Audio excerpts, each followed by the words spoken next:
All right, let's dive right into this explainer. Today, we're unpacking a really fascinating text from 1999, Roberto Mangabeira Unger and Cornel West's The Future of American Progressivism. It's essentially a massive critique of modern politics, but more importantly, it lays out a highly specific, totally radical vision for a reborn progressivism.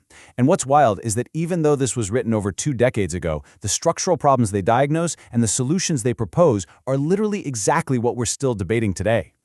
Now, the thing that makes this book such a game changer is how it completely bypasses the tired, traditional left versus right arguments. Unger and West, they aren't interested in minor tweaks, and they definitely don't care about just winning the next election cycle. They are demanding deep, fundamental, institutional reform. They make the case that we've essentially lost our collective imagination when it comes to how our society and our economy are structured, and the whole point of their book is to give that imagination back to us. To really grasp their argument, we're going to trace their intellectual journey step by step. We'll start with the one true way, move into the religion of possibility, look at the burdens on American hope, examine the vanguard and rearguard, explore democratic experimentalism, and finally, look at reorienting American progressivism. Okay, starting off with Section 1, The One True Way. So the authors argue that right after the collapse of communism, this incredibly stifling global consensus took over. They call it the one true way. Basically, this is the widely accepted doctrine that free market neoliberalism, which is largely modeled on the US and Western Europe, is absolutely the only reliable road to freedom and prosperity. The prevailing story is that every single country is eventually going to have to adopt these exact institutions, no matter how painful that adjustment might be. It pretends to describe the inevitable in both politics and economics, leaving absolutely zero room for alternative visions of how a democracy could actually operate. And this brings us to their absolute biggest critique of the modern left. Faced with this overwhelming one true way, progressives basically just gave up. They settled for what Unger and West brilliantly call the humanization of the inevitable. Think about it like this. Instead of challenging the system or reimagining the market, progressives just surrendered to softening the blows of capitalism. They throw compensatory social programs at the problem just to make the inevitable a little bit less cruel. The authors argue that, hey, this isn't real progressivism at all. It's really just the conservative agenda with a discount. Moving on to Section 2, The Religion of Possibility.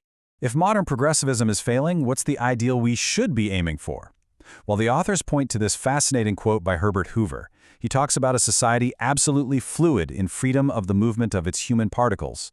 It's a slightly clunky phrase, but what he means, and what the authors are really zeroing in on here, is the enduring American myth that individuals can rise freely, totally unhindered by the rigid, frozen class stratification that you'd find in old Europe.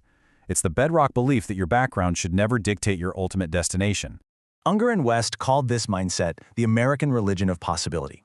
And it's built on a fierce, almost stubborn belief in individual and collective possibility. It leans heavily on America being a nation of practical problem solvers, tinkerers who believe any obstacle can be hacked and fixed. Crucially, it rests on this profound faith in the genius of ordinary people, the idea that everyday folks possess immense potential. In short, it's a culture that places hope above memory, firmly believing the future can always, always be rewritten. But that brings us to Section 3, Burdens on American Hope. Because as beautiful as that religion of possibility sounds, we are currently being crushed by 3 massive burdens. First, you have these deeply entrenched hierarchies of class, race, and gender. The authors argue that the poisonous entanglement of race and class especially just paralyzes progressive forces. It makes it incredibly hard to form any sort of unified working class majority. Second, there's this really narrow-minded obsession with self-reliance, this illusion that we just don't need each other or collective solutions. And third, there's a stubborn anti-experimentalism when it comes to our basic institutions. We love to tinker with our smartphones and our tech, but we absolutely refuse to tinker with how our government or economy is fundamentally structured. Which leads perfectly into Section 4, the vanguard and rearguard. To understand how these burdens play out economically, the authors identify a massive shift. They argue the world economy is no longer just divided into rich countries versus poor countries. Actually, scratch that. It's more like within almost every single country, the economy is split internally. On one side, you have the vanguard. This is the advanced sector, permanent innovation, continuous learning, fluid jobs. Think of the culture in Silicon Valley. On the exact opposite side, you have the rearguard. These are backward, isolated sectors relying on uneducated labor, trapped in rigid, dead-end jobs. So the absolutely crucial takeaway here is that this rigid separation is the fundamental source of modern social inequality. And here is the real kicker. Traditional redistributive welfare programs, they do not fix this. They just muffle the consequences. Taxing the vanguard just to throw a few compensatory programs at the rearguard does literally nothing to actually integrate those left behind into the innovative economy. Remember earlier, it's just more humanization of the inevitable. So, how do we fix it? That's Section 5, Democratic Experimentalism. The authors remind us that the idea of fundamentally restructuring society is not un-American. In fact, it is deeply American. Just look at this timeline. We've engaged in massive institutional tinkering before: the 1780s foundation of the Republic, the 1860s Civil War and Reconstruction, and the 1930s New Deal. But do you see the pattern here?